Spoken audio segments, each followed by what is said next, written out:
Good afternoon and welcome to the regular board meeting of the Savannah Chatham Board of Public Education on Wednesday, May 5th, 2021.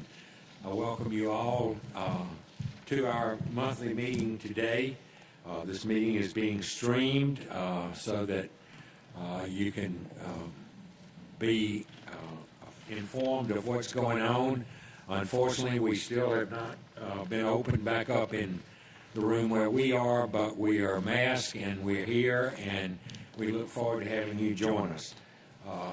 I would ask Ms. Davis-Brown if this meeting has been advertised in accordance with all the state statutes. She assures me that it has, and so I would call the meeting to order and ask that you stand for the Pledge of Allegiance.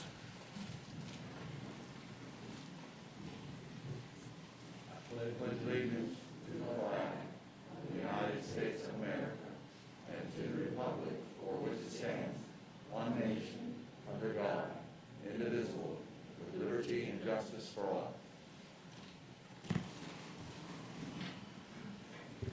Thank you very much. Would call on our Vice President of the Board, Mr. Catchmore, for a motion to approve the agenda. Thank you, Dr. Buck. I move that the agenda be approved with the following adjustments. Items 8.18, 8.07, and 9.03 be revised, and with 7.06 deleted. You've heard Mr. Catchmore's motion. Is there a second? Second by Ms. Hines. All in favor of approving the motion as the agenda as modified, say aye. Aye. All opposed?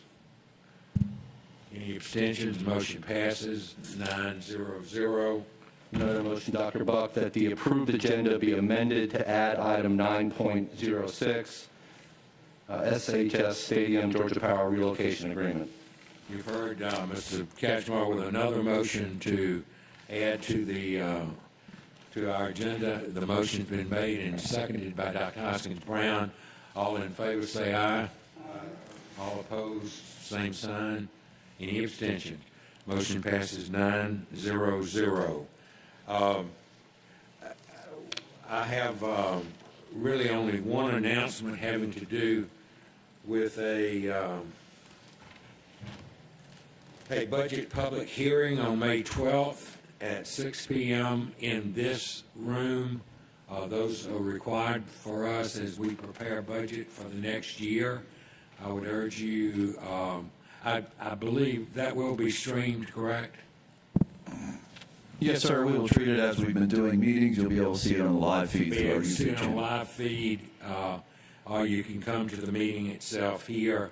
We will be limited in numbers of people that can be seated in here, but we look forward to that public hearing on Wednesday, May the 12th at 6 p.m. Moving on to the superintendent for her Student of the Month and good news items.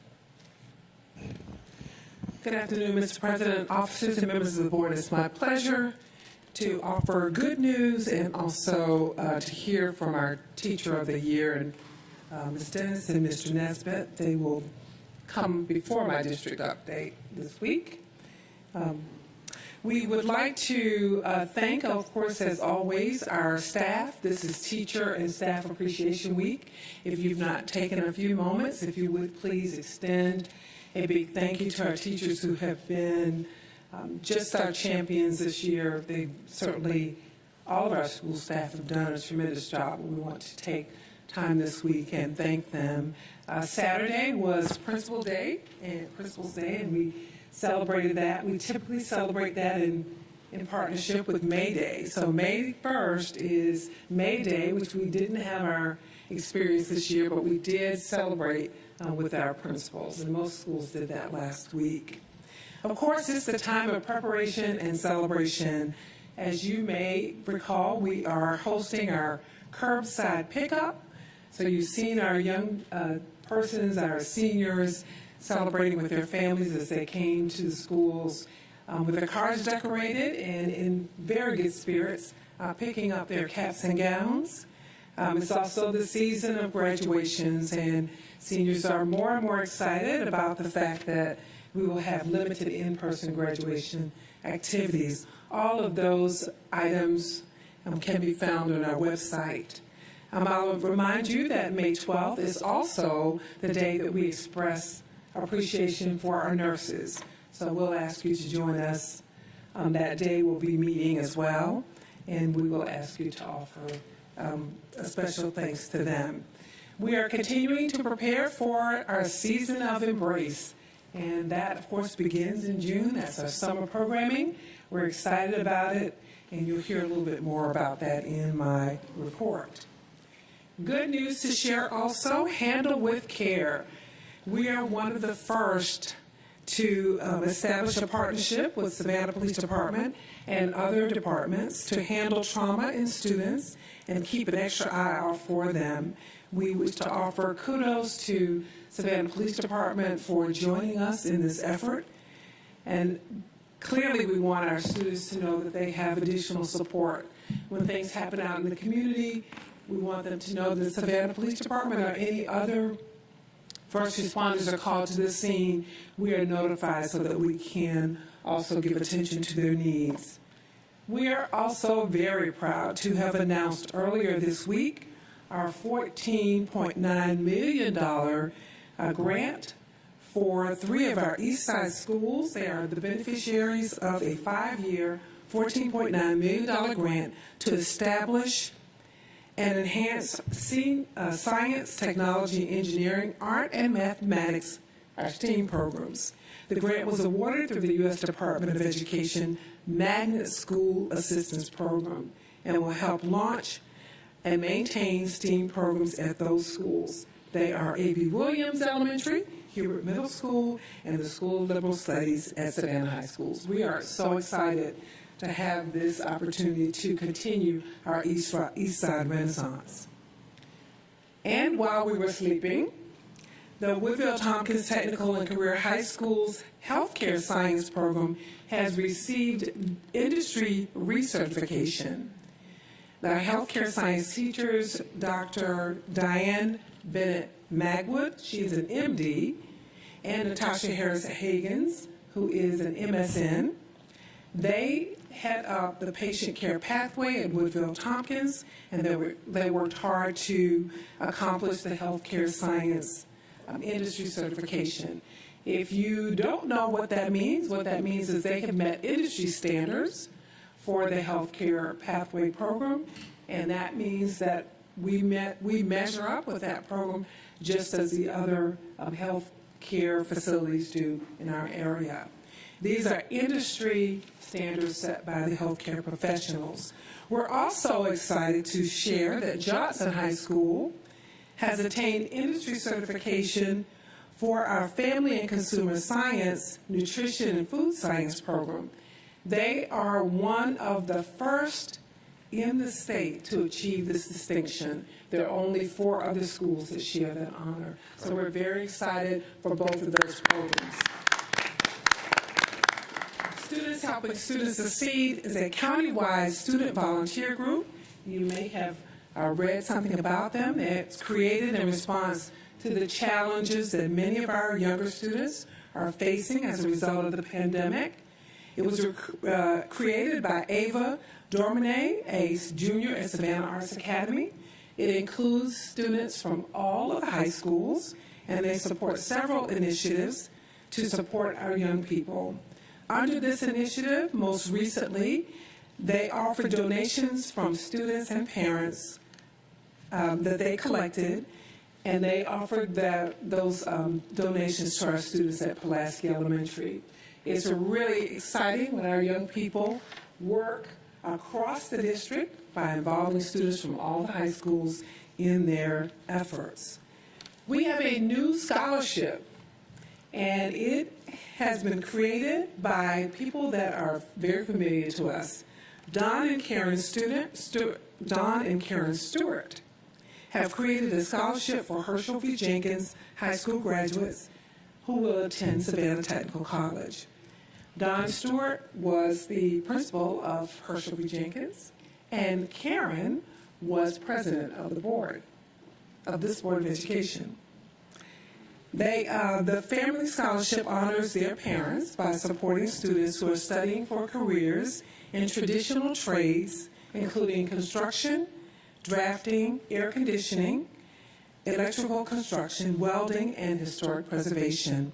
The scholarship will begin with summer semester 2021. Big kudos to Don and Karen Stewart, longtime supporters of our school district. And more scholarships. This is a season of scholarships. We are looking eagerly, Ms. Ball Oliver, to the totals of our students who have earned scholarships this year. The Pool Alliance Club awarded 3 scholarships to Savannah Chatham County seniors at their monthly meeting. U.S. Congressman Buddy Carter was a special guest for the evening and assisted in presenting the checks to Lee Vo, a senior at Herschel V. Jenkins, Win Pham from New Hampstead High School, and Jasmine Dixon, a senior at Groves High School. Congratulations also to these fine scholars. We're really excited for them. 5 SCC PSS students from 4 Savannah Chatham County High Schools have been named 2021 Georgia Scholars by our state school superintendent, Richard Woods. A total of 323 graduating seniors from across the state have been recognized as 2021 Georgia Scholars. Our 5 standouts are from Islands High School, Kaylin Keaton from Herschel V. Jenkins, Joseph Salomon from Savannah Arts Academy, Kaylin Curtis and Vincent Wynn, and from Woodville, Janae Cummings. And at least 2 of these students are also serving with us on our Senate. We have, of course, an award-winning coach. The Greater Savannah Sports Council has chosen Savannah High School basketball coach Tim Jordan as the 2021 recipient of the John F. Hodges Oasis Award. You'll remember that Coach Jordan saved a woman's life on the tennis courts over there at Forsyth, in addition to his stellar record as one of the winningest coaches in basketball. So we're very happy to see Coach Jordan recognized in this way. 72 of our students from 15 of our schools are advancing to the state competition level in the district student media competition. They participated in website design and podcast categories. The Home Builders Association of Georgia recently awarded the Groves High School Scholarship Fund. They provided $1,428.57. Congratulations to Dr. Gina Smith for the great work that they are doing to help move our students toward a career in the home building industry. We are excited. We continue to be excited about all of the achievements. So, pandemic or not, they continue to press forward. We have 2 staff members from Garrison who have been named Champions of the Year for the work that they've done with safe routes to school. We wish to offer congratulations to Amy Kildane and, of course, our very own Mr. John Tisbert.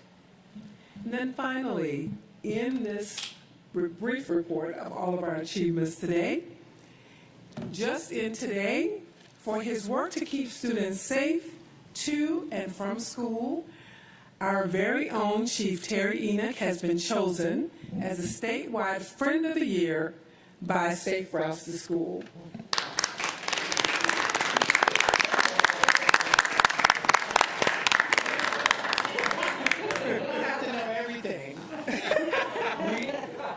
We got that information really just moments ago. I'm going to ask Mrs. Dennis to come forward with her report. And we are very happy to see her here, of course, Right. I'm sorry, Mr. Johnson? Welcome, Ms. Dennis. Can I just say something real quick? It's great that we have all all of our children getting these scholarships. And I did just want to mention about the Pullers Line Club scholarships. We got 3 of them. There was not a lot of students within that were even awarded anything. We got 3 of the 5 scholarships they awarded that night. So that's a great thing. And every single one of those students live in the city of Pooler. So I just wanted to make sure that everybody knew that it was from the west side, but that was part of one of the qualifications they had to have. They had to live in the city of Pooler as well. Thank you so much, Mr. Johnson, for that information. We do certainly appreciate knowing that, because there are other scholarships like that are awarded based on where students live. So we are excited to have that support of the Lions Club. Mrs. Dennis is joining us to share her report. Thank you, Mrs. Dennis, for being Welcome, here. Ms. Dennis. Hello, good afternoon. I'm here to report on the final Senate meeting of this school year, at which we were able to welcome many members of the school board. We appreciate you all joining us that day. First, we started with confirmation from Dr. Levette that the district is in fact planning for students to be back in person for learning 5 days a week in the fall when school starts on August the 4th. And so we're very much looking forward to that. We continued with a discussion that was led by Dr. Cave regarding Embrace. She gave us an update based on questions that were fielded from Senate members. She answered our questions about scheduling, applications, attendance, content, and masks. Then we continued by sharing information about a continuous learning calendar. The Senate had been asked to reflect on what the benefits and barriers would be for a continuous learning calendar, not something to be implemented next year, but is a very forward-thinking idea, and the superintendent just asked us for our feedback as she and her team were thinking about that. Those benefits and barriers can be found in the meeting minutes that you all have in your possession. Next, the Senate had an opportunity to share feedback with board members that we gathered from Senate members prior to the meeting. We shared our feedback on the internet, on learning models, assessments, budgeting for schools, for classroom supplies, high school schedules, lobbying for state and federal funds, the arts and extracurriculars, the learning management system, teacher professionalism, enticing families to be a part of the school system, the learning gaps, school start times, and physical education. And then we closed the meeting with board members answering questions that were submitted by the Senate. And we very much appreciated you all taking your time to reflect on those questions with us.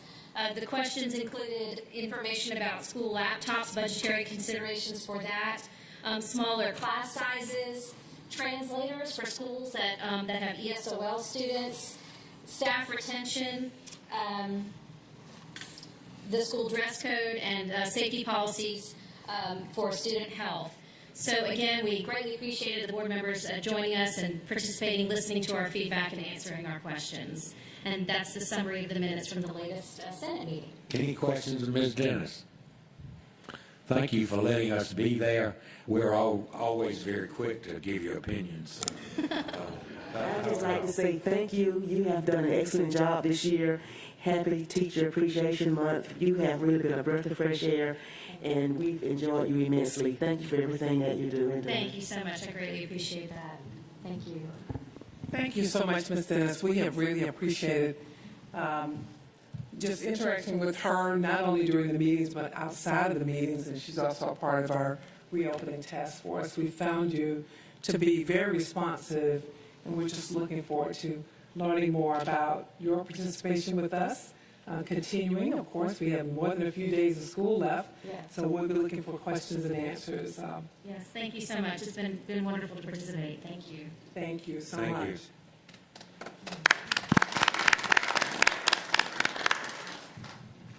Ms. Jennings, we're ready to introduce to the board our student of the month. Our featured student of the month of April attends Islands High School and is in the 11th grade.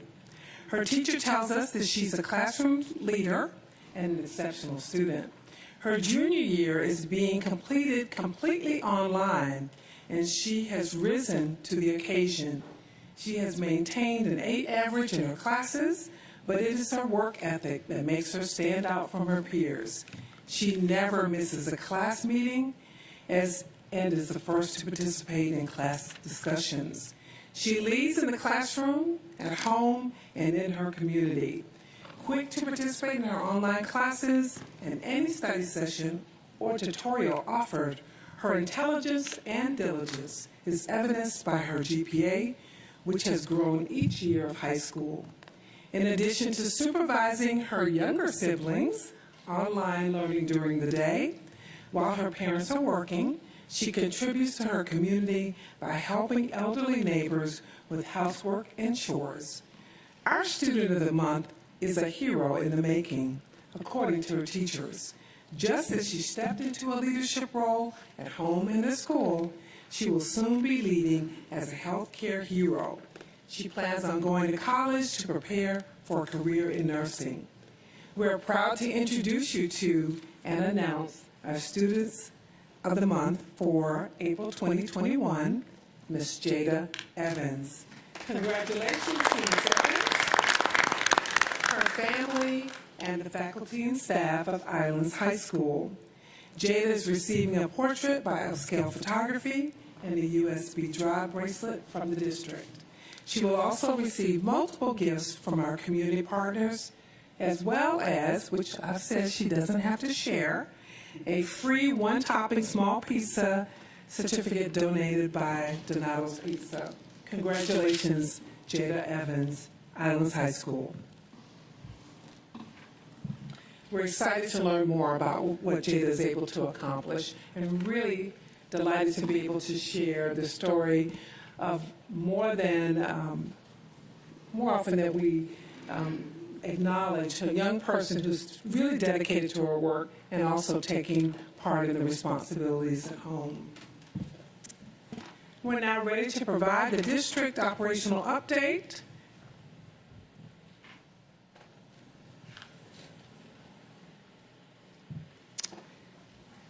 So we just want to share as a reminder that our plan is to open 5 days a week in person. The district will function in a manner as close to pre-COVID in terms of operations as possible. We are looking forward to seeing our students, and in front of you, you will see what we have as a kind of template for our yard sale, for our yard campaign.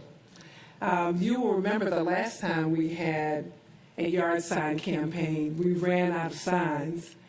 These are produced by our CTAE students, and we have given them several templates, but I thought I would bring one for you today so that you are able to see that this is the template for the messages that will go out to the public, so that there's no confusion about our plans for the fall. We are planning for a 5-day return. Of course, we are labeling it as a transition year in operations. Virtual learning will remain an option, and we've had lots of messages from parents who say, if you are opening up 5 days a week, we still want the virtual option, and we will make that available. We will certainly expect certain safety protocols to remain, and we will give lots of attention to our social and emotional well-being, not only of our students, but also of our staff. Here are some of the planning activities that we've engaged in since we saw you last. We had our reopening task force meeting. It was held on March 25th, and then we held, of course, our professional senate meeting was held on March 25th. Reopening student advisory group was held on April the 8th, and they had lots of information to share. We will meet with them one more time before the school year ends. Our parent survey was it closed on April the 29th. Full data on that survey is under review. We'll talk a little bit about that today. That is for 21-22. We held another reopening task force meeting on May 3rd. Here's a snapshot of the results. We do serve about a little more than 25,000 families in the district, and so we have received results from 13,767 families. We will continue to petition our families and remind them of how important it is for them to respond. As you see, We had our largest percentage of responses from our K-5 group with 48%. We've had 23% of our 6 to 8 group and 28% from 9 to 12. So those principals and staff will continue to reach out to families.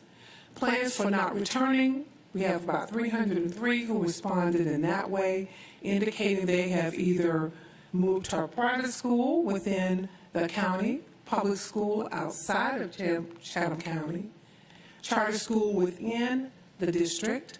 Some have listed other configurations or other reasons. Homeschooling, 36, and some of them responded that their children will graduate prior to next year, and 5 are indicating that they're going to private school outside of Chatham County. On the left there, you see the question for 2021-22 school year. Will your child be returning or enrolling to a non-charter school within SCC PSS? But it also asks how many are preferring, indicating a preference for 5 days a week. And you see of those that responded, 81% indicated they are looking forward to in-person 5 days a week. 10% said they would prefer virtual learning every day. 7% said yes, but only if there's a hybrid model. And then no, 2%. So we're going to continue looking at all that data. There will also be continued outreach efforts on the part of staff for those who did not respond. One of the things that we will say, the closer we get in to the school years, for those who don't respond, our expectation is that they will participate in five days face-to-face and will be working in that manner. But we will continue to reach out. Of course, you've heard us talk about summer embrace. We've had us, I'm sorry. Thank you. Can we go back to that last slide? Because I think this is interesting because we've gotten a lot of feedback from parents who've spoken about the egress of students out of the district. So out of our greater than 35,000 students, we have 303 that's left, and only 79 of those have gone to private school. So that's less than, okay, so she's shaking her head yes, and you're shaking your head no. Well, that's of those who responded. Okay. But Mr. Feliciano and his staff, of course, because when students leave the district, wherever they're going, if they're going to homeschool or if they're going to a private school or another public school, they still have to officially disenroll or unenroll. So we have that data. Okay. They must tell you where they're going. Sometimes people will say they're going one place and end up someplace else. So we also track that data as well. So if I say I'm going to a school in South Carolina, but the request is for my records is coming from someplace else, we match those up. So sometimes that data has to be reconciled. Am I correct, Mr. Feliciano? I think I am. Yes, ma'am, that is correct. One of our challenges is when parents leave without notification of the school system. Sometimes we do hear from another district requesting those student records, and then we update those records within our system. If not, we normally send out social workers. If it's compulsory aged children, then we do investigate further to find out what happened to those children.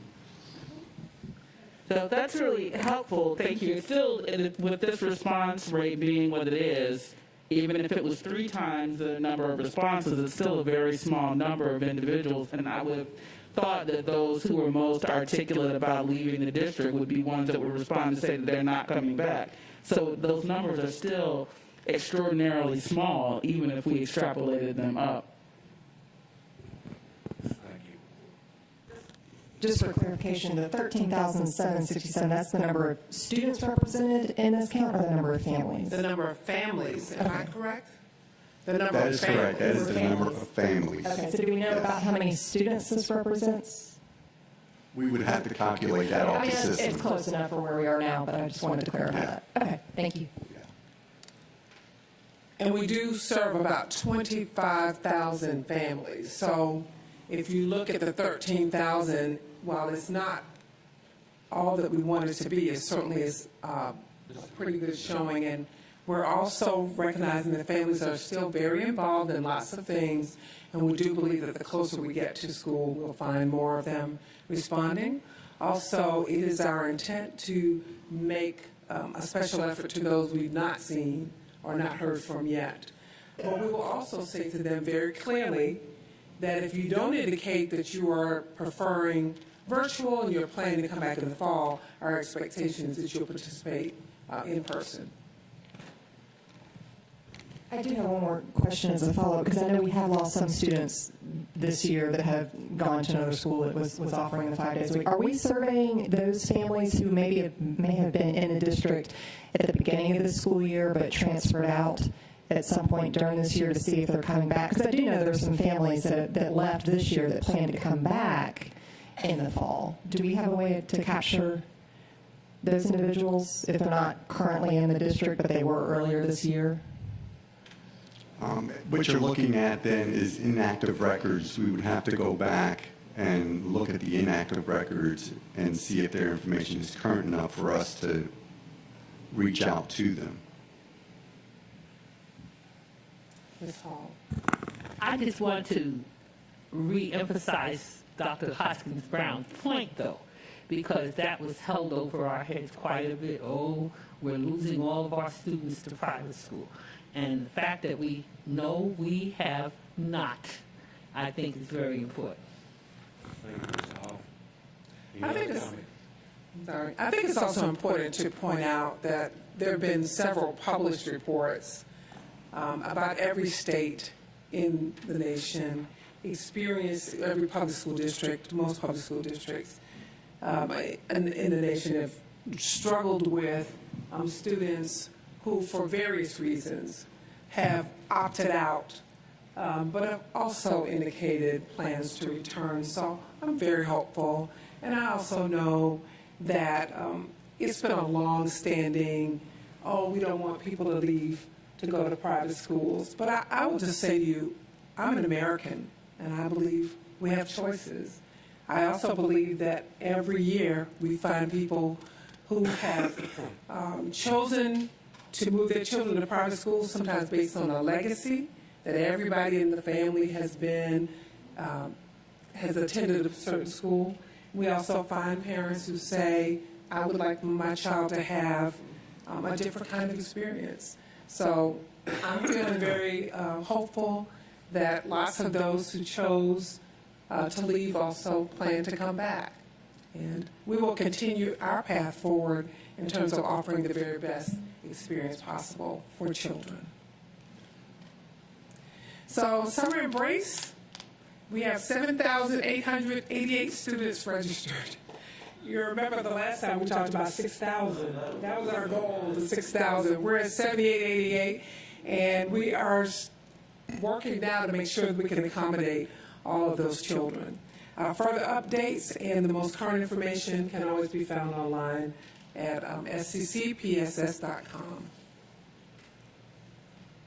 Some children are on the wait list, and we've heard from their parents. They're on the wait list.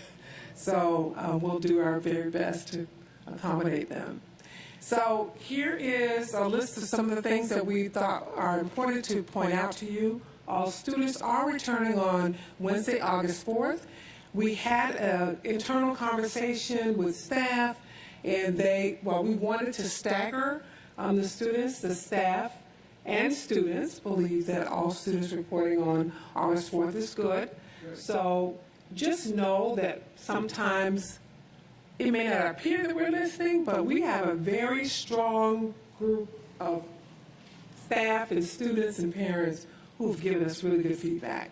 Virtual option will be available by request only, and there will be limited availability.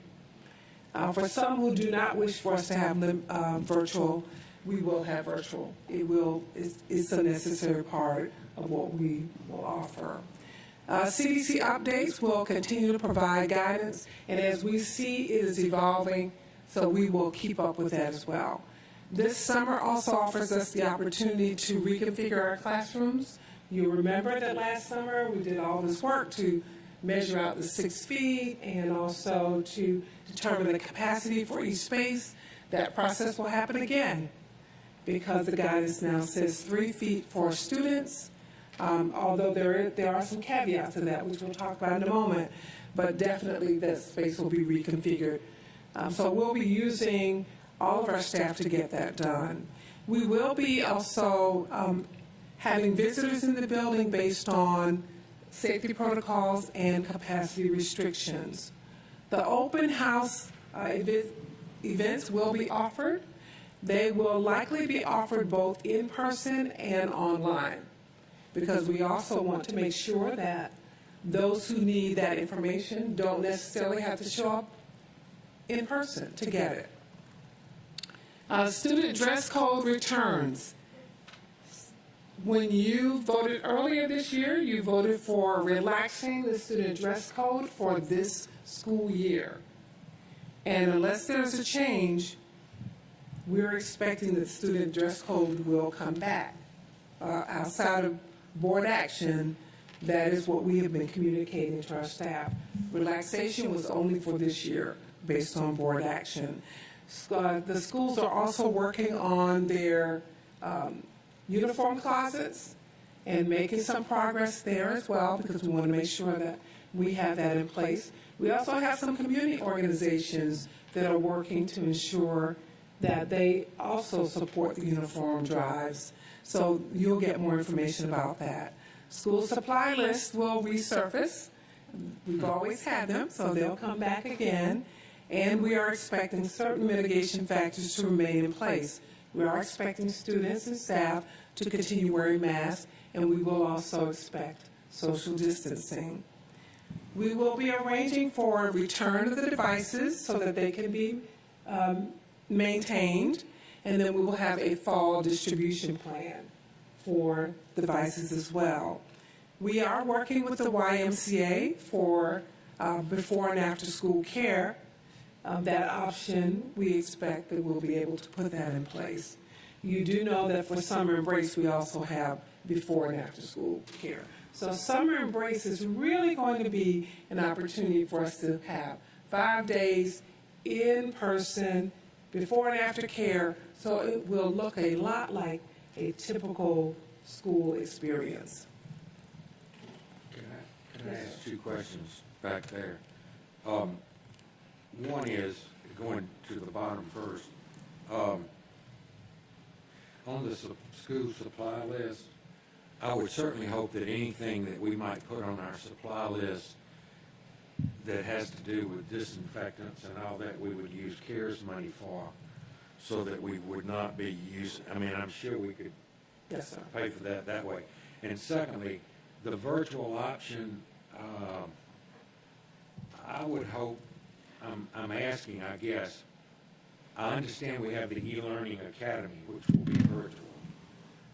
But are you saying we'll also have the virtual option in each of the schools? We will have, well, that's one of the reasons why we ask parents to respond, especially if they want a virtual option, because either if they want an all virtual option, then we will need to look at e-learning academy. But we also have staff who may not be able to work in person. And if they are offering perhaps a chemistry 4 class, and just making that up, and they're the only person that offers it, that person may be teaching that class virtually. So I hope that will be our only exception. I mean, someone who the staff member can't exactly. in person. But as far as kids that just want to be virtual, but I still want to go to my home school, to me, the e-learning academy is where they need to be. And we will, thank you, Dr. Buck, for making that statement clearly.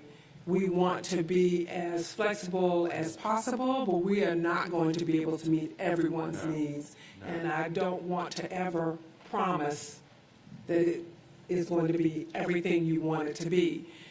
We will have to look at what that limit is for Mr. Lamb and his staff, and we will do our very best to accommodate requests, and that's why we're saying by request and also based on capacity. Thank you.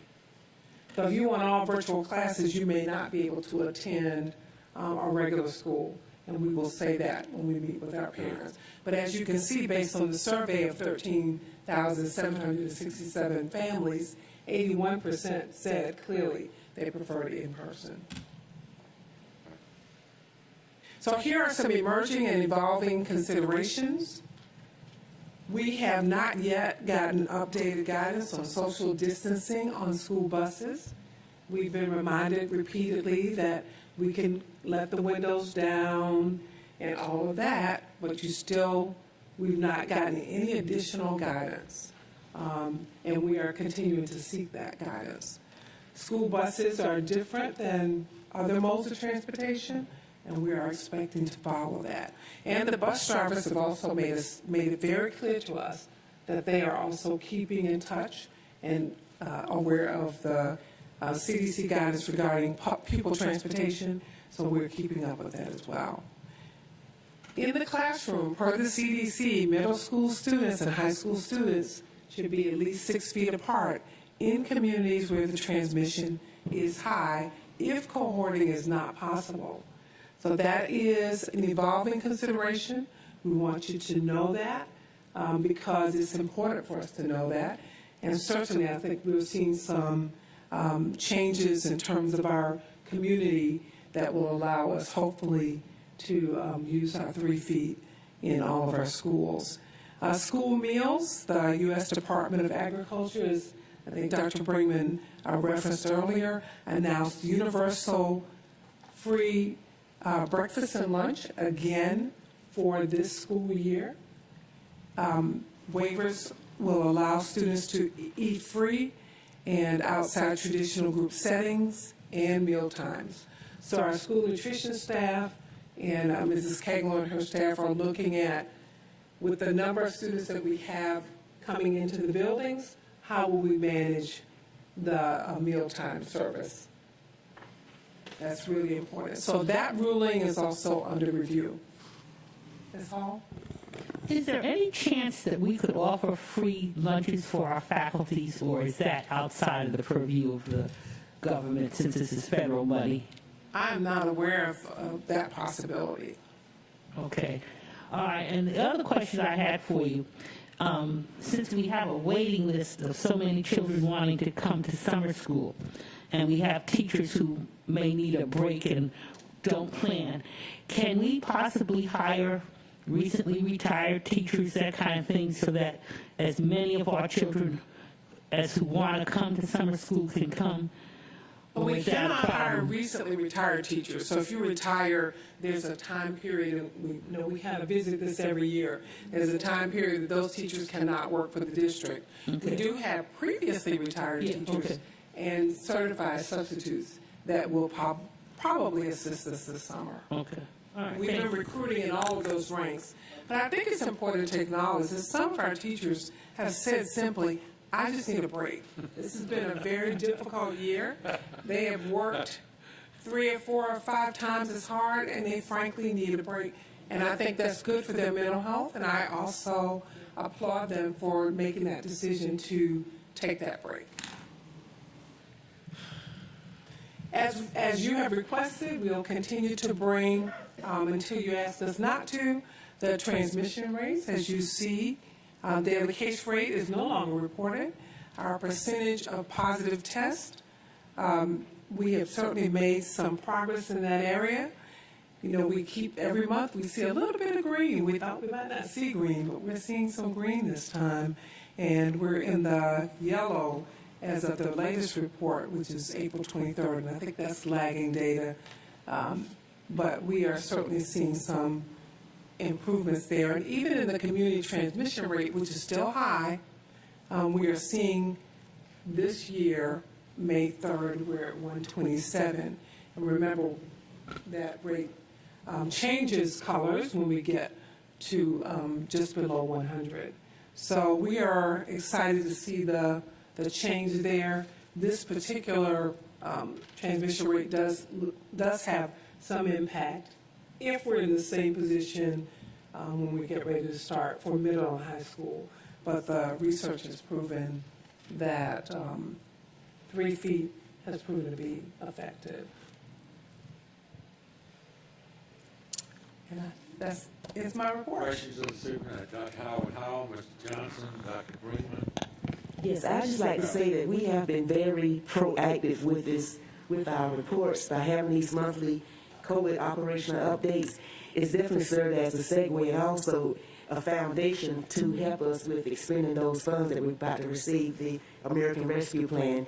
So by having these monthly reports and meeting in small groups and discussing, we have been working towards this the entire year. So it's not like there's going to be a plan and a budget we're trying to all of a sudden complete at the last minute. We have been working on this all year long, and this really is a great foundation to assist in expending those funds accordingly. Thank you. Thank you, Dr. Howard Howell, Mr. Johnson, Dr. Freeman, Ms. Grabowski. A couple things. One, with the school supply list information, I do know that that's usually, are you referring to the list that the teachers give to the parents? Okay. So that shouldn't be anything with CARES Act money anyway, because that's what the teachers are requesting from the parents. But I've heard of bringing disinfectant. Oh, yeah, that's toilet every paper, year. Yeah. Any number of things like that, and that would be impacted by CARES money. Yeah, that's every year, twice a year at best. For the device returns, I'm glad that we're looking at doing the maintenance on them and upgrading them over the summer. Are we anticipating giving all the students a device again in the fall like we have been? Or are we looking at just doing it as needed based on their course load? I am happy that you asked that question, because our plan is to distribute devices. And I have said to the staff on September the 9th of 2019, I said, I do not wish to, as a superintendent, ever have to go to the board again to ask for a makeup day. And the last storm or weather event we had, everybody was prepared, and we did not have to come to ask for a makeup day, because it worked like we wanted it to. We wanted everyone to be able to work from home. We have the internet devices, you have your devices. Plus, I think it's really important for us to recognize we're here, we're doing this work with devices. Devices are no longer add-ons. They are part of living. And so we want our young people to be able to use their devices during the day, when they're at home, so that they can engage in learning when it's convenient for them, and to use those devices well. So yes, sir, it is our plan to redistribute devices. Again, they do need to come back so we can clean them up and get them reprogrammed. Okay, I appreciate that. And a couple other things is, there have been some studies done of some sort of some negative impact for mental health for younger children with masks. So I'm and there's also a lot of places, including other governmental agencies and private companies, that are saying if you're under a certain age that you don't need to be wearing a mask, because of, not just because of the transmission rate, but obviously it's hard to tell certain kids to keep their masks on. Are we going to have any exceptions, any grade bands on the mask, or is it everybody in the building no matter what? We'll continue unless we see a reason otherwise to look at the science around wearing masks. We've made several adjustments this year because that's what we do. If there's a case where a child simply or a staff member can't wear a mask, then we certainly made those adjustments. I expect all entities, including airlines, to all look at how we manage face coverings for young people, and so we'll keep up with that. But I will just tell you that the young people have done well. I think sometimes it's more the adults who have a problem with it.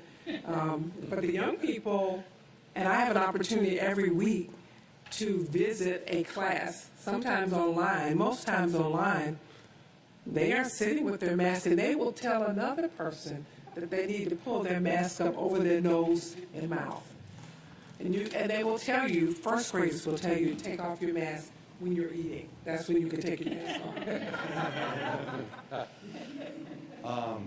And just my last question, and it's about the dress code. I know you said we're going to keep it go back to what it was pre-COVID. And I know we talk about this basically this time every single year, even pandemic or no pandemic. I still would like to see, what I would like to see is what the numbers were, because I know one of the things that's always talked about is discipline when it comes to the uniform aspect of it. I would like to be very interested to see about percentage-wise the number of infractions within discipline that we've had this year compared to pre-COVID years, and see if that actually did have any sort of, if there's any connection there with or without the uniforms. Okay. Because that is definitely one of the instances that has been very thrown out there very much for the pro-uniform people. Well, I don't know if we collect the data. We collect the data definitely on infractions, but I can't say that anyone would be able to draw a conclusion about the number of infractions this year and whether they were related to uniforms or not. I do know that the secondary principals have been meeting and talking about their views on the uniforms and enforcement and how challenging that can be. We have had a conversation here every year about seniors, and also with our student groups every year. The students have expressed a concern about uniforms, but they've also given us some things that they would agree to do if they didn't have uniforms. So there is a formal proposal. I will certainly entertain that and then bring any recommendations to you regarding that. But the overwhelming majority of persons we've dealt with have said they would like to see us return with uniforms because it indicates a return to a formal structure. We do have a few who say they would not like to see uniforms, both students and parents and staff, but the overwhelming majority that we've heard from have indicated that they would like to see us keep that in place. Dr. Brinkman and then Ms. Grabowski. Dr. Levette, I would just like to ask for you to speak a little bit on how we are handling students that are currently enrolled in a specialty program that may be held back due to their grades. There have been some rumors in social media. I've gotten some emails and just trying to get a definitive answer from the district on how we will handle, say, a ninth grader who was not successful at Savannah Arts. Will they return to Savannah Arts as a ninth grader next year? Thank you, Dr. Brinkman. I think it's a really important point. One of the guiding principles of all the work that we've done this year in our planning for the fall indicates that we are looking for student stability. We're looking for stability.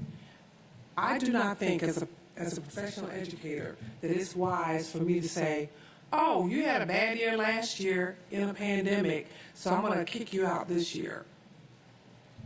I think that's unfeeling. I think it's inappropriate. I don't think it's child-centered.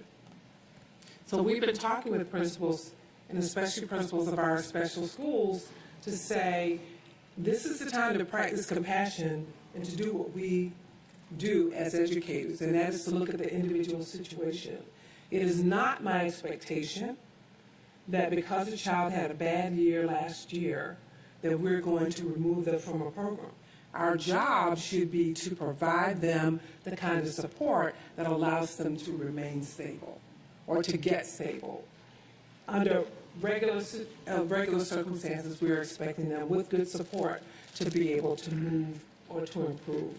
That is my expectation. So we are not, and somebody can time code it, we are not going to move students out of a program because they had a bad year this year. This year, we really should be doing what we know is right for children, and that is trying to work with them. It also gives me the opportunity also to speak to the parents who have come before you and written you repeatedly about us changing the teachers' grades or having the teachers' grades dropped. There's a state code that does not allow us to do that. We have explained that to those parents. What we have found works is if there are extenuating circumstances that that parent works with the teacher and the principal, they are more than likely going to find a peaceable solution. But it is frankly against the law for us to take that kind of position. And I have found in the past 2 weeks, up to and including yesterday, an opportunity for parents and teachers and principals to talk, and they are able to find a way to address whatever the grievances are. I also gave you information on the allegation that Hope would be impacted negatively, and what we have found, which I'm happy we did the research, was that no, actually the Hope numbers went up in those situations that were cited. So we encourage all of the parents or students who have a concern about grades to please meet with your teacher and also meet with your principal to address those concerns.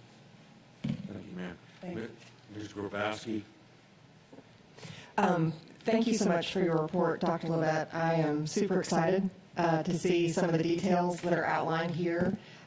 It's just refreshing and just wonderful to see a return to open houses and school supply lists and all of the and the uniform policy and all of these, somewhat normalcies that I know we're all very anxious and looking forward to.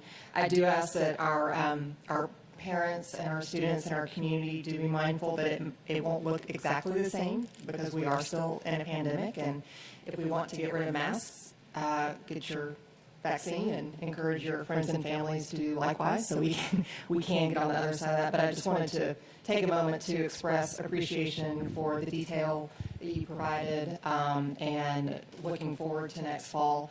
And one other comment, or two quick comments, going back to your good news report, was one on the Handle with Care. That is such an important coalition, if I can use that word, that really recognizes the importance of that children are not little adults, and that we do have to recognize that it does take a community to meet their needs as a whole child, and that really holistic approach. So I really appreciate that partnership. And then also on the grant that you mentioned for the 3 East Side schools, that is such an amazing achievement, and I have no doubt that application was quite extensive to put together. So thank you to you and your team for that. If I recall correctly from the article in the newspaper, we were one of 9 districts to receive that grant, which I just think is absolutely phenomenal. So thank you and your staff for all of your hard work. Thank you. Thank you. Thank you. The staff has definitely earned the kudos for the work. While we meet often, planning for next school year didn't start yesterday. It started actually when we started this school year, because our intention has always been to have our students in place. And we appreciate your patience. It is not always clear to you what we are doing, but we also recognize that it's not going to be clear to you always, but we do hope that the public has a clear understanding. There's still lots of things we didn't talk about today in terms of preparing for next year, but each time we meet, we'll provide that information. If you have additional questions, then please make sure that I get those questions so that we can provide the information that you need. Thank you, sir. If we could move on now, please. Very good report from the superintendent. Lots of good information, excitement. Moving on to Board of Education matters. Board members, I'm not trying to rush you, and I've been criticized by some board members that I always seem to be in a hurry. I'm in a hurry only when we don't get things done. And so my concern is that we've got about 6 or 7, 8 items here for discussion. I don't think but one of those will be voted on. We have 2 proclamations, and then we get to 5 or 6 other things. So I welcome your input. I would ask that you be succinct and have thought out what it is that you're going to say. First one is, and I'll ask Mr. Hediger to kind of lead us through this. 7.01 is Administrative Regulation CNR. Thank you, Mr. Board President. Yes, this is a regulation for the board's information. This was part of our 4-year review process. You'll note that this is a regulation. The policy side to it is in consent for your adoption to attest that we completed the 4-year review process because the policy had no changes. Any questions or concerns? Moving on to 7.02. This is the first reading. First reader, 4-year policy review. This is insurance management. This has been updated to really align us with current practices and components that we are working on. I will note that this one did have some questions that came about clarity on the board's role in this process on the policy side, on the final sentence of the policy. We were able to revise that, and working with district staff and legal, we came up with what we think is better clarity language that indicates the superintendent will make the recommendation on the insurance, and then the board, of course, would take action as appropriate per the policies of purchasing. Other questions or comments? Mr. Johnson? I just want to say I appreciate, and I know I wasn't the one who initially asked the question on it, but I do appreciate the revision on that, so thank you. Any other comments? We will be voting next month. Next. Yes, sir. Next in our policy lineup, again, this is the 4-year policy review. This stays along in the thematic of the insurance component. This is the staff insurance review, and again, this has been updated to align with current practices of the district. First reading on this. Any comments from board members?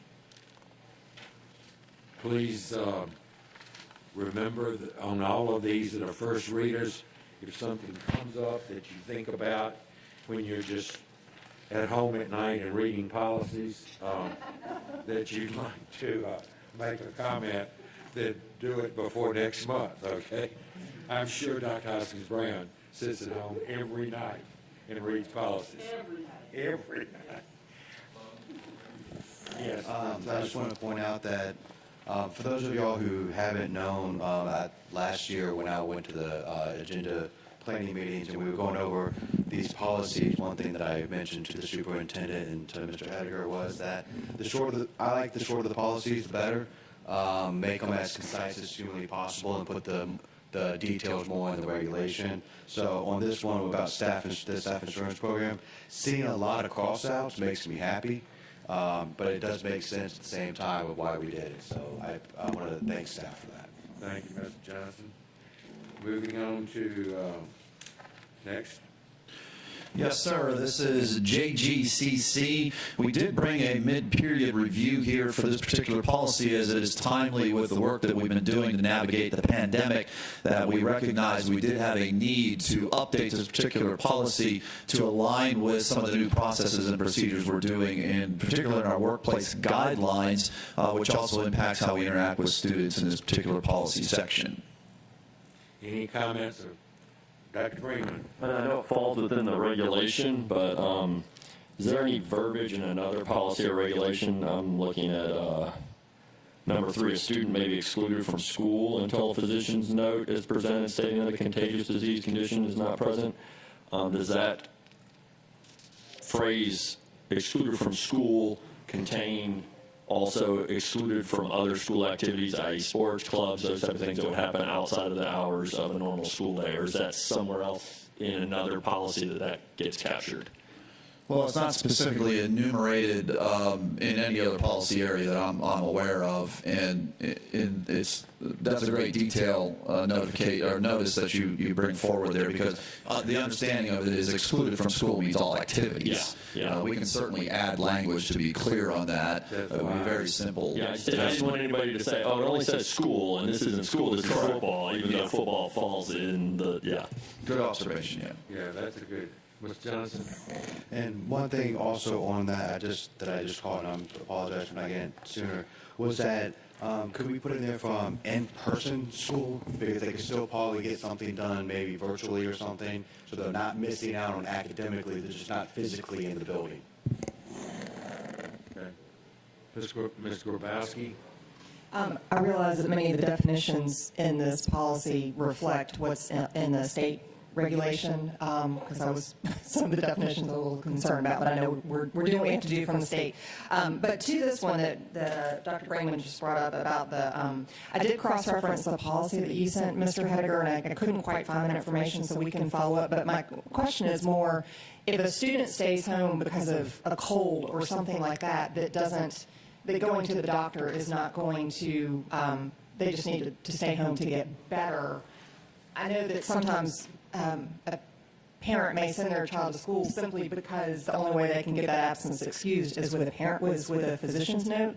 So again, I don't know if it's in this policy or if it's somewhere else, but I think that's something that if that's not clearly stated, just what that process is something I would appreciate some more information before this comes back to us next month. Definitely, we can pull that, and of course, absences are detailed in board policy and how that is managed. And we can look at a cross-reference component if that would make sense in here and give you some more detail. Dr. Hoskins-Brown?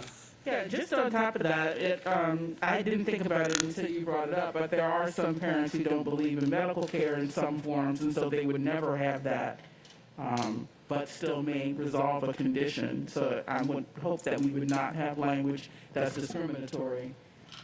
And is the term infectious how we need to refer to it in the state law rather than communicable? So your I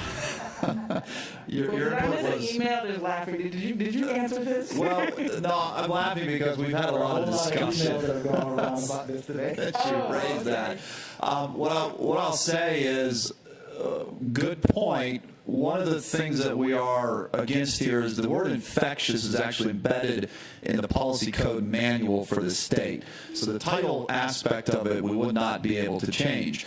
What I will say is you're seeing the new policy GANA that came about again after our review of this, and we realized we didn't really have infectious disease protocols while we have practice, but it was not memorialized in policy. We thought it was important to bring that forward. So you see GANA coming up next on your rundown. That one is very similar to some of the ways that we operate, as you see in working with students as well.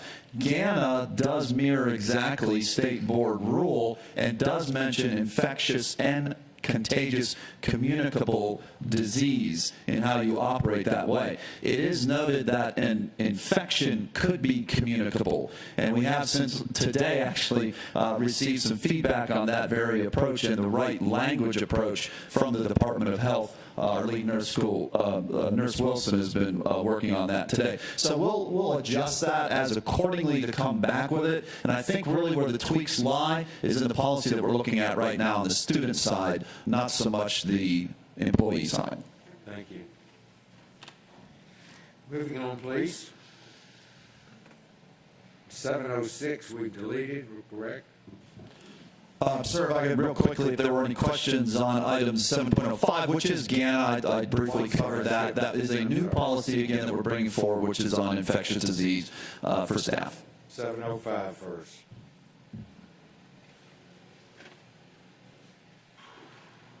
.06 we have deleted temporarily at least. 707, sir.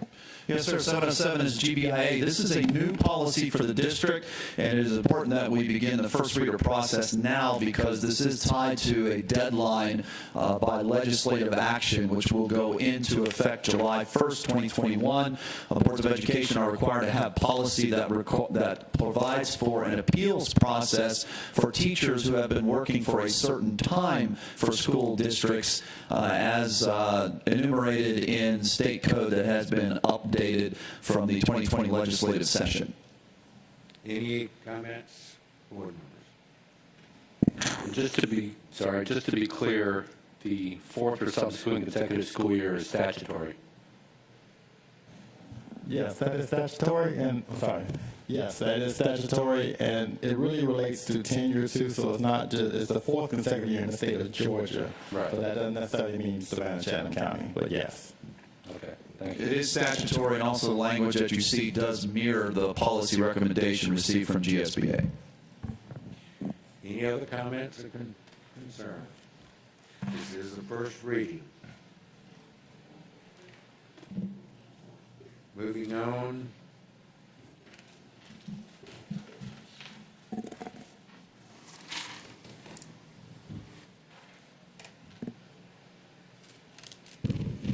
Thank you, sir. The next item for action on the Board of Education is a modification to the Charter Transportation Cost Sharing procedure. This is a modification to the implementation timeline, which is to account for the pandemic impact. Savannah County Public Schools recognizes the extraordinary circumstances COVID-19 pandemic has created and its impact on district operations. To this extent, the board approved charter school transportation services cost sharing process that was scheduled to begin in school year 2020-2021 has been delayed. The process was developed as a method for determining transportation fees in the event charter school should seek to utilize district-provided pupil transportation services. In school year 2020-2021, to support the needs of charter students, as this current school year, who were learning in person during the pandemic, the district did offer temporary service agreements for any charter school seeking transportation services. This was offered on an interim basis due to the COVID-19 pandemic and did not replace the previously approved board process. When planning for the 2021-2022 school year, the district seeks to reset the transportation cost-sharing implementation timeline to account for the disruption of the pandemic. 3 approaches were considered and shared with charter leadership for consideration and for their input. The cost-sharing timeline has been revised based on administration's review and feedback received from charter schools. The revised cost-sharing data factors do include a recommendation for an FY19 freeze. What this does is it uses transportation costs from FY 2019 and enrollment from FY20, which is recorded in October 2019 FTE count. This would be used as a constant rate for the 3-year implementation period, school year 21-22, 22-23, and 23-24. The revised timeline shall begin with school year 21-22 with the transportation fee payment percentage at 1/3 of the total fee. Year 2 services will be charged at 2/3 of the total fee, and Year 3 services coming in at the full fee cost. All other aspects of charter school transportation services cost-sharing process and methodology remain unchanged. Thus, be it resolved upon the recommendation of the superintendent that the board approve the revision to the charter school transportation services cost-sharing implementation timeline and the associated cost data factors for its locally approved charter schools as outlined. You heard the resolution. Is there a motion to that effect? Moved by Ms. Hall. Is there a second? Second by Ms. Hines. Ms. Hall, any comment? Just thank you for the ongoing work in getting this resolved. Thank you, ma'am. Ms. Hines? I'm in agreement with her. Thank you. Other comments from board members? Hearing none, all in favor of the resolution, raise your hands, please. 1, 2, 3, 4, 5, 6, 7, 8. I'll let the record show that Howard Hall is out of the room. Motion passed 8-0-0. Moving on to School Nurses Week. Dr. Brinkman is going to read this with great whatever. National School Nurse Day Proclamation. This year, the theme for National School Nurse Day is championing the whole student. There you go. To recognize the valuable contributions for our school nurses, the Board of Education would like to proclaim Wednesday, May 5th, 2021 as National School Nurse Day. Thus, be it resolved that the following proclamation be adopted. Whereas students are the future and by investing in them today, we are ensuring our world for tomorrow, and whereas families deserve to feel confident that their children will be cared for when they are at school, and whereas all students have a right to have their physical and mental health needs safely met while in the school setting, and whereas students today face more complex and life-threatening health problems requiring care in school, and whereas the COVID-19 pandemic has emphasized the essential role school nurses play in student health and academic success, and whereas school nurses have served a critical role in improving public health and ensuring students' academic success, for more than 100 years. And whereas school nurses address the home and community factors, social determinants that impact students' health, and whereas school nurses act as a liaison to the school community, families, and healthcare providers on behalf of children's health by promoting wellness and improving health outcomes for our nation's children. And whereas school nurses support the health and educational success of children and youth by providing access to care when children's cognitive development is at its peak. And whereas school nurses are members of school-based teams to address the school population. And whereas school nurses understand the link between health and learning and are in a position to make a positive difference for children every day. And be it known that the National Association of School Nurses celebrates and acknowledges the accomplishments of school nurses everywhere and their efforts of meeting the needs of today's students by improving the delivery of health care in our schools, and offers gratitude for the nation's school nurses who contribute to our local communities by helping students stay healthy in school and ready to learn, and keeping parents and guardians at work, not just on this National School Nurse Day, but at every opportunity throughout the year. Now, therefore, be resolved that May 5th, 2021 be proclaimed National School Board Nurse Day. Dr. Wingman, the real resolution was only 8 lines. And the proclamation has much more power than the real resolution. If you'd like me just to read that, I will, but I think having the state school nurse in our district, they deserve to hear all those whereases, because they do more than even what these whereases have told us they do. Dr. Resolution has made, Dr. Brinkman has made a motion. Is there a second? Ms. Grabowski seconds. Anything, Dr. Brinkman? Anything? Whereas. Whereas. Ms. Grabowski, any comment? Any other comments from Mr. Johnson? I just want to say that our nurses do an incredible amount, not just for our schools, but for our entire community. And as we know from the last meeting and from a couple years ago, they taught all of us a valuable lesson as well.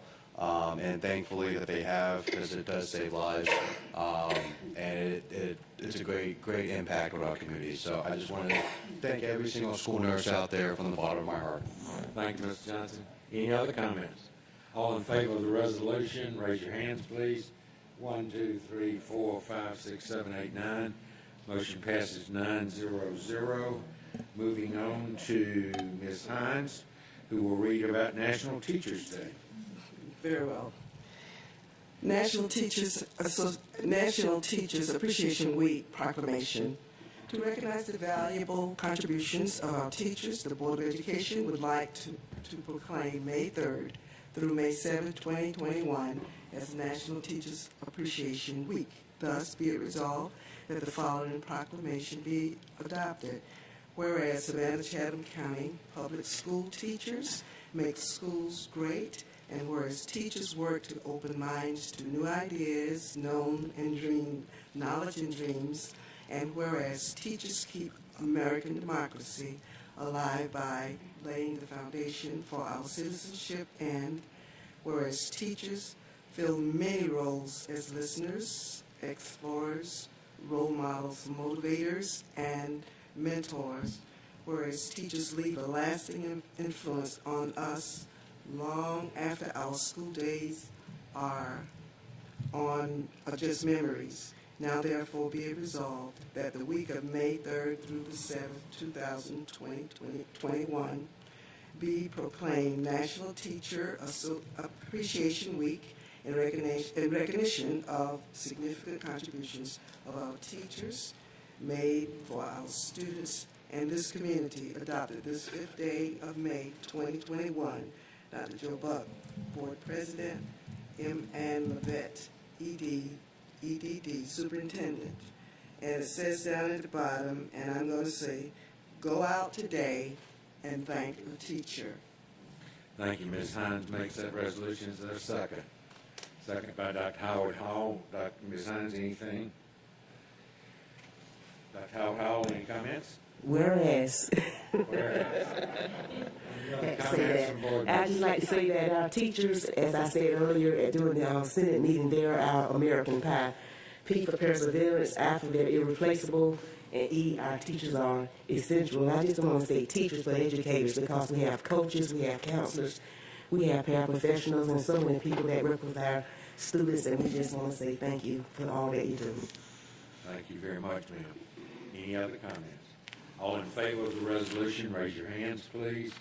1, 2, 3, 4, 5, 6, 7, 8, 9. Motion passes 9-0-0. Moving on to the consent agenda. Do we need a motion to approve the consent agenda? Ms. Hall makes that motion. Is there a second? Second by Mr. Johnson. Anything, Ms. Hall? Mr. Johnson, anything? All in favor of approving the consent agenda, raise your hands, please. 1, 2, 3, 4, 5, 6, 7, 8. All opposed? Any abstentions? Motion passes 8-0-1. Moving on to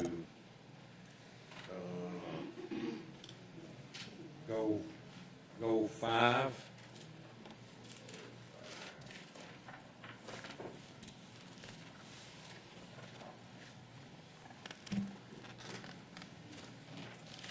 As Mr. Jackson comes forward, I think we already said it during the informal, and we just approved it through the consent agenda.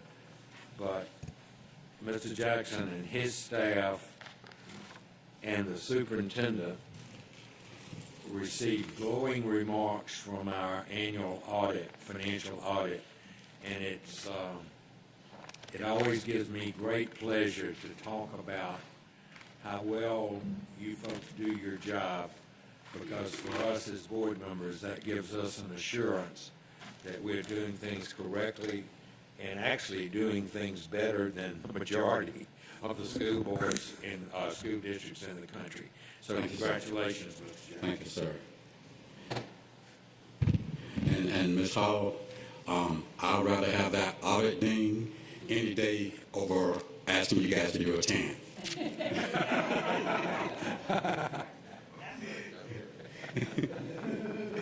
Budget transfer unemployment fund.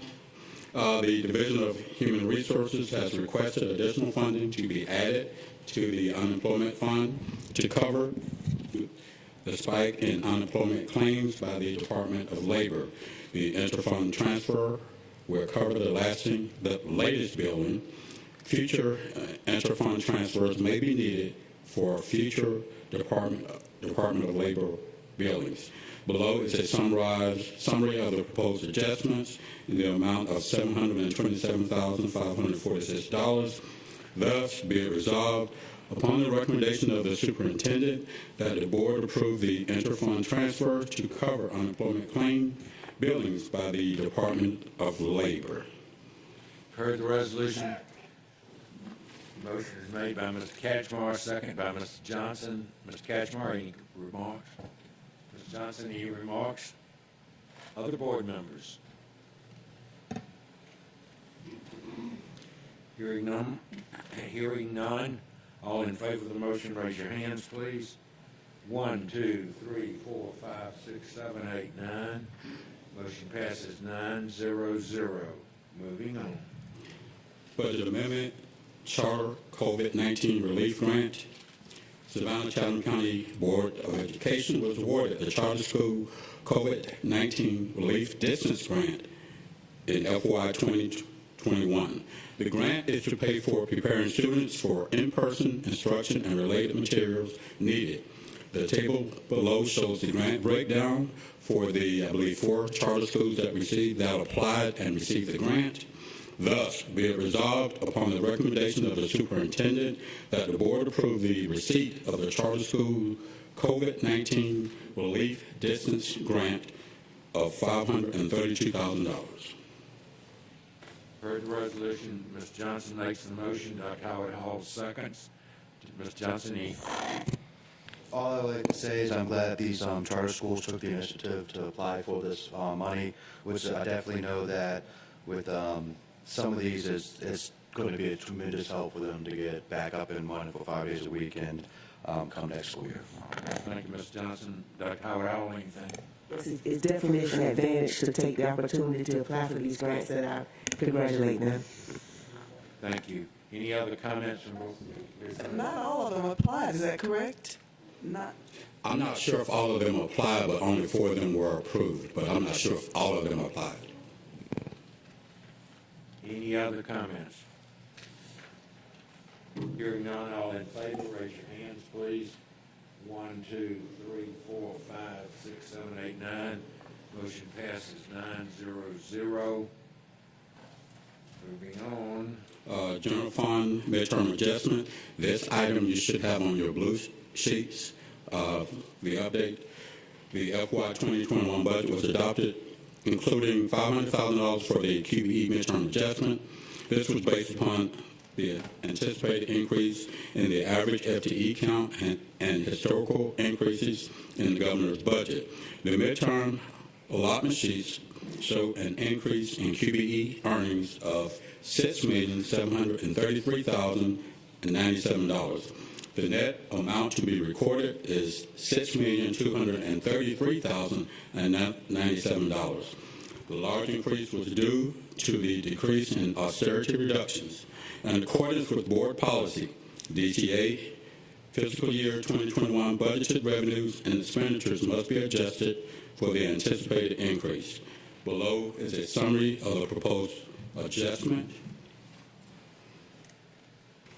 Thus, be it resolved upon the recommendation of the superintendent that the board approve the amendment of the general fund, Fund 100, budgeted revenues and expenditures by $6,233,097. Ms. Hall makes the resolution. Ms. Hines seconds. Ms. Hall, anything? Ms. Hines, anything? Other board members, any comments, concerns? Hearing none, all in favor of the motion, raise your hands, please. 1, 2, 3, 4, 5, 6, 7, 8, 9. Motion passes 9-0-0. The next item is a budget transfer in East Block 3. The Division of Operations requests the board to approve the transfer of funds between accounts to set up New Hampstead K-8 expendable computer equipment account for the purchase of technology equipment for the new school classrooms. The budget transfer is in the amount of $600,000. Thus, be it resolved upon the recommendation of the superintendent that the board approve the transfer of funds between accounts to purchase technology equipment. For the resolution, Ms. Johnson makes the motion. Is there a second? Second by Ms. Hall. Ms. Johnson, anything? Let's fill up the school with wonderful equipment. Ms. Hall, anything? Any other comments from board members? Hearing none, all in favor of the resolution, raise your hands. 1, 2, 3, 4, 5, 6, 7, 8, 9. Motion passes 9-0-0. Moving on to the 5-year facilities plan.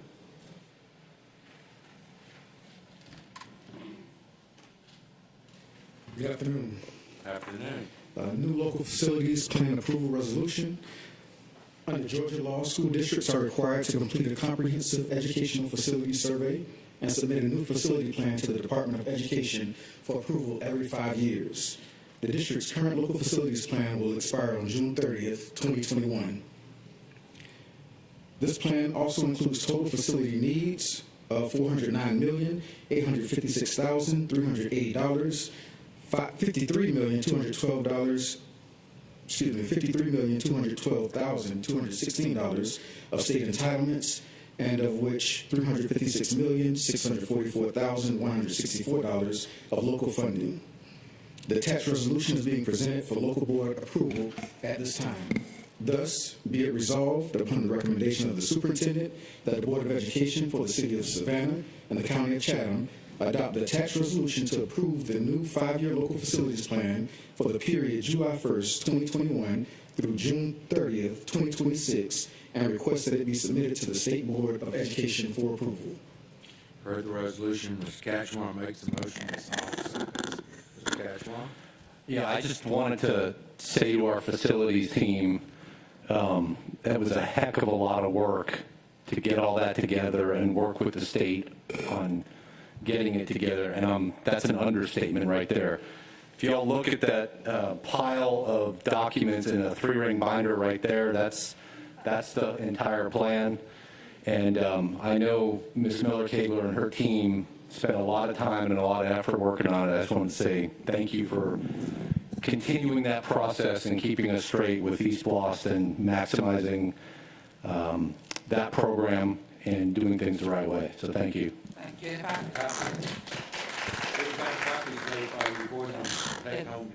And there'll be a quiz later Everybody will too, get a right? copy to take home with you.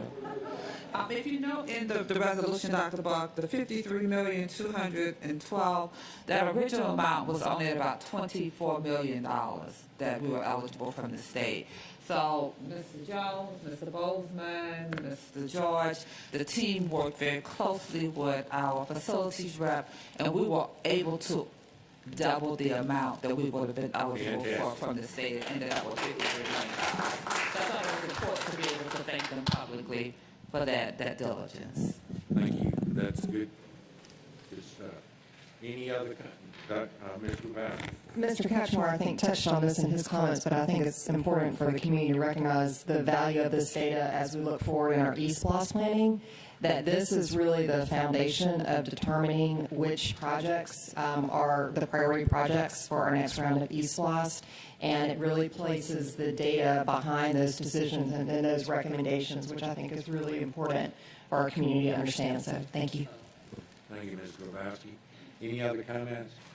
Yes, that's exactly what I wanted to say. I understand that we received compliments about our facilities plan. Is that correct? I'm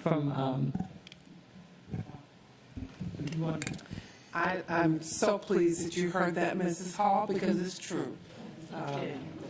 And a part of the process is also superintendents from other school districts. So we were assisted in this process by other superintendents who either have gone through this process already or are preparing. So our state consultant, Dr. Schuber, was very, very complimentary, but also the superintendents who were a part of the team were also complimentary. So they are going through this process. They got lots of ideas from us about how they will approach their process, but the piece that was exciting was their compliments to us around how we use capital outlay dollars. So that's really, you hear us talk about that, and we live kind of in this bubble where, we are our own experts, but when you have someone who has the entire state and also other states that they're involved with, they see the kind of work that we did to put this together, it was definitely welcome that they were able to speak to the work of the staff. I'm extremely proud of what we were able to do when we were doing all these other things as well. But this remained a priority for Mrs. Kegler, Mr. Jones, Mr. Bozeman, and staff. Yeah. And I'd just like to say he stays behind the scenes so much, but Mr. Bozeman, we were very fortunate the day you came here to work with us. And I appreciate everything you do. Thank you. I would just like to say, one, thank you for not delivering a copy of that to all of us. I really appreciate it. Just for one, it doesn't kill as many trees, or should I say forest, but other because it's kind of big. The other thing is I would like to also say thank you to you and your entire staff and Mr. Bozeman and Mr. Jones. Y'all do yeoman's work, and y'all do not get recognized enough for all the hard work you do for our facility. So I also want to say publicly thank you. Ms. Kegler, did you pay him?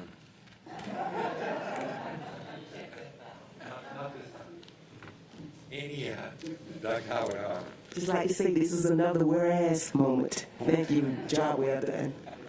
Thank you. Yes, I just want to put my 2 cents in as well. Mr. Jones is one of my former students from Windsor Forest High School. What do you make in biology? He's a great student. He was a great student. Yes. Any other comments? You've heard the resolution. All in favor, raise your hands, please. 1, 2, 3, 4, 5, 6, 7, 8, 9. Motion passes 9-0-0. Moving on to, I won't even say what I'm going to say right here. Moving on to the relocation of the stadium thing here. Savannah High School Stadium Georgia Power relocation fee. A series of guy wires supporting the Georgia Power Company distribution pole along Capitol Street conflicts with the construction of the new stadium track at Savannah High School and must be removed. The installation of a new self-supported pole will be required to support the existing pole so that the guy wires and anchors can be removed from the future track area. All poles, lines, supporting structures, and related electric utility facilities are the property of Georgia Power Company. And as such, all removals, relocations, and improvements must be completed by Georgia Power Company. This work is required to keep the stadium, artificial track and field on schedule. The total cost for the work is $544,565. Funding for the work will be provided by East Block's unallocated funds as per the requested budget transfer. And as you see your chart, the money will come from East Block's 3 unallocated and go to the construction account. Thus, be it resolved, upon the recommendation of the superintendent, that the board approve the cost of $544,565 to Georgia Power Company, subject to final contract negotiations, to install a new self-supported pole and remove the existing guy wires and anchors that are in conflict with the new track construction, and approve the transfer of $544,565 from East Block's 3 unallocated budget to perform this work. Ms. Hall makes the motion. Is there a second? Second by Dr. Hoskins Brown. Ms. Hall? Everyone ride down Capitol Street and see how the stadium is coming along. It's wonderful. Dr. Hoskins Brown. Any other comments from board members? Ms. Grabowski? So I just wanted to thank Ms. Miller's staff and Mr. Bozeman. I had asked for some additional information, understanding the entirety of this situation around these historic wires that we inherited when we purchased the property. And because this is an existing condition, I look forward to receiving additional information from her staff about the responsibility of this cost, whether it was a design omission, if it's something that should have been identified by the contractor who's responsible for that cost, and what that change order will look like. I do think that there's additional due diligence that needs to be done, and I'm confident, I know that our staff will be doing that, so I look forward to receiving that final information when that change order comes forward. Thank you. Absolutely. We've already reached out to Georgia Power. We're requesting an audit, and we'll make sure that we bring all information back in an update to you. So Mr. Bozeman made the call this afternoon, and I already made the decision that we were going to follow through. So thank you. Thank you. Any other comments from board members? Dr. Howard Hall? Yes, I just like to brag a little bit and say, just take a ride down Highway 21 and see what's going on with our K-12. They're moving dirt out there. That's all I can see. A bunch of dirt, pipes and dirt, doing a great job. And I also would just like to add on to the East Block unallocated, and that's just a sign of, being good stewards over our funding, that we were able to pay for these expenses that we incurred. So thank you. Thank you, Dr. Howard Hall. Any other tours y'all would like to take? Little Neck Road, the New Hampstead K8. Hearing none, all in favor of the resolution, raise your hands, please. 1, 2, 3, 4, 5, 6, 7, 8, 9. I started to say 10. Motion passes 9-0-0. Thank you very much, sir. Is that all of our business? Dr. Buck, I'm sorry. I don't know whether hindsight's 20/20, and maybe this fit under the teacher appreciation proclamation, but and we also recognize we didn't have any deaths that we recognize this month, which I think is a positive, certainly. But we did lose a valued substitute and community member, Gordon Barnado, recently. And although he was not a member of the staff, because of the way that our substitutes are, it brings forward kind of two thoughts. Number one, that with our teacher appreciation, also appreciation for our substitutes, because they are also a critical component of our system, even though they are, that's handled differently than through our HR. But also just a recognition of all our substitutes, but in particular Gordon Barnado, for his contributions to our community and to the school system. Thank you. Thank you very much, Mr. Grabowski. Any other comments? Ms. Hall, you make a motion to adjourn. I make the motion that we adjourn, and notice the time is 3:38. Thank you, Ms. Hines. Seconds that motion. All in favor, raise your hands, please. One more time. 1, 2, 3, 4, 5, 6, 7, 8, 9. Motion passes and we are adjourned.